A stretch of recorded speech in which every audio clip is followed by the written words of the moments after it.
Item ಯಾವುದೇ ಇರಲಿ try ಮಾಡಿ ಆಚಿ ಚಿಕನ್ ಮಸಾಲಾ. ಅಡ್ಡ ಮತದಾನ ಮಾಡಿದವರ ವಿರುದ್ಧ ಬಿಜೆಪಿ ಕೆರಳಿ ಕೆಂಡವಾಗಿಬಿಟ್ಟಿದೆ. ಅಡ್ಡ ಮತದಾನ ಮಾಡಿದವರಿಗೆ ತಕ್ಕ ಶಾಸ್ತಿಯಾಗುತ್ತೆ. ಅವರು ಯಾರು ಮುಂದೆ MLA ಆಗದಂತೆ ಮಾಡ್ತೀವಿ ಅಂತ ವಿಪಕ್ಷ ನಾಯಕ ಆರ್ ಅಶೋಕ್ ಖಡಕ್ ಎಚ್ಚರಿಕೆಯನ್ನ ಕೊಟ್ಟಿದ್ದಾರೆ.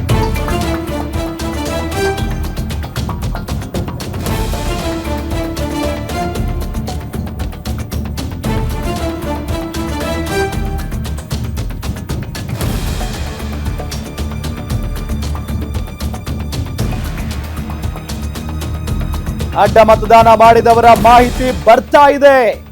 ಕೋಟಿ ಕೋಟಿ ಹಣ ತಗೊಂಡು ವೋಟ್ ಹಾಕಿದ್ದಾರೆ ಇವರು. ಯಾರೋ ಪಕ್ಷದ ಬೆನ್ನಿಗೆ ಚೂರಿ ಹಾಕಿದ್ದಾರೆ ಅಂತ ಶೀಘ್ರವೇ ಗೊತ್ತಾಗುತ್ತೆ. CT ರವಿ ಅವರ ನೇತೃತ್ವದಲ್ಲಿ ಸಮಿತಿಯನ್ನ ರಚನೆ ಮಾಡಿದ್ದೇವೆ. ಸತ್ಯಾಸತ್ಯತೆ ತಿಳಿದು ಸಮಿತಿಯ ವರದಿ ಕೊಡುತ್ತೆ. ಆ ಸಮಿತಿ ವರದಿಯನ್ನ ಕೊಡುತ್ತೆ. ಮುಂದಿನ ವಾರ ರಾಷ್ಟ್ರೀಯ ನಾಯಕರನ್ನ ಭೇಟಿ ಮಾಡ್ತೇವೆ. ಬೆಂಗಳೂರಿನಲ್ಲಿ ವಿಪಕ್ಷ ನಾಯಕ ಆರ್ ಅಶೋಕ್ ಹೇಳಿಕೆಯನ್ನ ಕೊಟ್ಟಿದ್ದಾರೆ. ಅಡ್ಡ ಮತದಾನ ಅದು ಬಿಜೆಪಿ ಕಡೆಯಿಂದ ಆಗಿದೆ ಅಂತ ಸುದ್ದಿ ಬಂದಾಗ ನಿಜಕ್ಕೂ ಎಲ್ರಿಗೂ ಶಾಕ್ ಆಯ್ತು. ಒಂದು ಶಿಸ್ತಿನ ಪಕ್ಷದ ಶಾಸಕರುಗಳು ತಮ್ಮ ಎದುರಾಳಿ ಪಕ್ಷದ ಅಭ್ಯರ್ಥಿಗಳಿಗೆ ಮತ ಹಾಕ್ತಾರೆ ಅಂತ ಅಂದ್ರೆ ಬಿಜೆಪಿಯಲ್ಲಿ ಹಿಂಗೂ ಆಗೋದಕ್ಕೆ ಸಾಧ್ಯನಾ? ಸಾಕಷ್ಟು ಕಾರಣಗಳನ್ನ ಹುಡ್ಕೋದಕ್ಕೆ ಟ್ರೈ ಮಾಡ್ತಾ ಇದ್ದಾರೆ ಪ್ರತಿಯೊಬ್ರು. ಯಾಕೆ ಅಂತ ಅಂದ್ರೆ, ಒಂದು, ರಾಜ್ಯದಲ್ಲಿ ನಾಯಕತ್ವದ ಕೊರತೆ ಅಥವಾ ನಾಯಕರನ್ನ ಒಪ್ಪಿಕೊಳ್ಳೋದಕ್ಕೆ ಇನ್ನೂ ಕೂಡ ಕೆಲವರಿಗೆ ಆಗ್ತಾ ಇಲ್ವಾ ಹಾಗಾದ್ರೆ ಅನ್ನೋ ಪ್ರಶ್ನೆ. ವಿಜಯೇಂದ್ರ ಅವರನ್ನ ಒಪ್ಕೊಳ್ತಾ ಇಲ್ವಾ? ಆರ್ ಅಶೋಕ್ ಅವರ ನಾಯಕತ್ವವನ್ನ ಇವ್ರು ಯಾರು ಒಪ್ಕೊಳ್ತಾ ಇಲ್ವಾ ಹಾಗಾದ್ರೆ ಅನ್ನೋ ಪ್ರಶ್ನೆ. ಹಾಗಾಗಿನೇ ಇವರು ಬೇರೆ ಪಾರ್ಟಿಯ ಅಥವಾ ಕಾಂಗ್ರೆಸ್ ಪಾರ್ಟಿಯ ಅಭ್ಯರ್ಥಿಗಳಿಗೆ ಮತ ಹಾಕಿಬಿಟ್ರ? ಈ ರೀತಿಯಾದಂತಹ ಚರ್ಚೆಗಳಾಗ್ತಾನೆ ಇದೆ. ಇದೇ ವಿಚಾರಕ್ಕೆ ಸಂಬಂಧಪಟ್ಟಂತೆ ಆರ್ ಅಶೋಕ್ ಅವರು ಮತ್ತು ವಿಜಯೇಂದ್ರ ಅವರು ಕೆರಳಿ ಕೆಂಡಾಮಂಡಲ ಆಗಿಬಿಟ್ಟಿದ್ದಾರೆ. ಅಂತವರನ್ನ ಮುಂದಿನ ದಿನಗಳಲ್ಲಿ MLA ಆಗೋದಕ್ಕೂ ಬಿಡಲ್ಲ ಅನ್ನೋ ನಿಟ್ಟಿನಲ್ಲೂ ಕೂಡ ವಾಗ್ದಾಳಿ ನಡೆಸಿದ್ದಾರೆ ಆರ್ ಅಶೋಕ್ ಅವರು. ಈಗಾಗಲೇ ಬರ್ತಾ ಇದೆ, ಮಾಹಿತಿಗಳೆಲ್ಲ ಬರ್ತಾ ಇದೆ.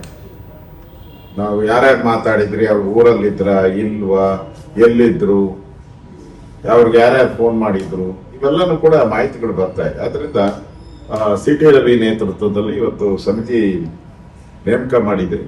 ಅಲ್ಲಿ ಸತ್ಯಾಸತ್ಯತೆ ಹೊರಗಡೆ ಬರ್ತದೆ. ಅದಾದ್ಮೇಲೆ 100% ಯಾರು ಪಾರ್ಟಿಗೆ ಬೆನ್ನು ಚೂರಿ ಹಾಕಿದ್ದಾರೆ, ಕಳ್ಳರು, ಕದೀಮ್ರು, ದ್ರೋಹಿಗಳು, ಅವ್ರ ವಿರುದ್ಧ ಕ್ರಮ ಮಾಡಿ. ಅದೇನೋ ನಾನು ಆಗ್ಲೇ ಹೇಳಿದ್ದೀನಿ, ಊರಿಗೆ ಬಂದೋಡು ನೀರಿಗೆ ಬರ್ದೇ ಇರ್ತಾಳ, ಸೆರಗಲ್ಲಿ ಕೆಂಡ ಕಟ್ಕೊಂಡ್ರೆ ಎಷ್ಟೊತ್ತಿರ್ತದೆ? ಸುಡೋವರೆಗೂ ಇರ್ತದೆ ಅಷ್ಟೇ. ಸುಟ್ಟ ಮೇಲೆ ಕೆಂಡ ಆಚೆ ಬಂದೇ ಬರ್ತದೆ. ಇದು ದುಡ್ಡು ತಗೊಂಡಿರೋದು, ಪಕ್ಕ ದುಡ್ಡು ತಗೊಂಡು ವೋಟ್ ಹಾಕಿರುವಂತ ಸ್ಕೀಮ್ ಇದು.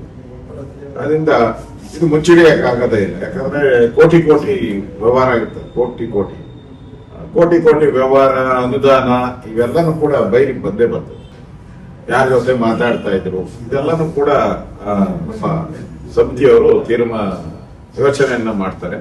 ಅದಾದ್ಮೇಲೆ ವರದಿಯನ್ನ ಕೊಡ್ತಾರೆ. ಈಗ ತಾನೇ ನಮ್ಮ ರಾಜ್ಯಾಧ್ಯಕ್ಷರು ನಮ್ಮ ಆಫೀಸಿಗೆ ಬಂದಿದ್ರು. ಅವ್ರ ಜೊತೆ ಬಹಳ ಚರ್ಚೆಯನ್ನು ಮಾಡಿದಿರಿ. ಸೊ ಕೇಂದ್ರದ ಗಮನಕ್ಕೂ ತಂದಿದ್ದೀರಿ. ಕೇಂದ್ರದ ನಾಯಕರನ್ನು ಕೂಡ ಮುಂದಿನ ವಾರದಲ್ಲಿ ಬರಕ್ಕೆ ಹೇಳಿದ್ದಾರೆ. ಅವಾಗ ಎಲ್ಲ ರಿಪೋರ್ಟ್ ಅನ್ನ ನಾವು ತಯಾರು ಮಾಡಬೇಕು. ಹಣ ಇದೆ ಅವ್ರ ಹತ್ರ, ಈ ಕೆಲಸವನ್ನ ಮಾಡಿದ್ದಾರೆ. ಸೊ ಇದಕ್ಕೆ ಸರಿಯಾದಂತ ಪ್ರತ್ಯುತ್ತರಗಳನ್ನ ಕೊಡೋಣ ಅನ್ನೋ ಮಾತನ್ನ ಕುಮಾರಸ್ವಾಮಿ ಅವರು ಹೇಳಿದ್ದಾರೆ. ಆ ದೃಷ್ಟಿಯಿಂದ ನಾನು ಯಾವುದೇ ಕಾರಣಕ್ಕೂ JDS ಇಂದ ಆಯ್ತು, ಬಿಜೆಪಿ ಇಂದ ಆಯ್ತು ಅಂತ ನಾನು ಹೇಳಲ್ಲ. ಎರಡೂ NDA. ಅದರಿಂದ ಎಲ್ಲಿ ತಪ್ಪಾಗಿದೆ, ಯಾರು ತಪ್ಪಾಗಿದೆ, ಮೋಸ ಮಾಡಿರೋರು ಯಾರು, ಇದು ಚರ್ಚೆ ಮಾಡ್ತಾ ಇದ್ದೀವಿ.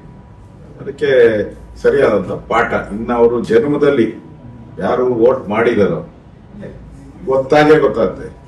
ಅವ್ರ ಜನ್ಮದಲ್ಲಿ MLA ಆಗದಂಗೆ ಏನ್ ಬೇಕೋ ನೋಡ್ಕೊಳ್ಳೋ ಅಂತ ವ್ಯವಸ್ಥೆ.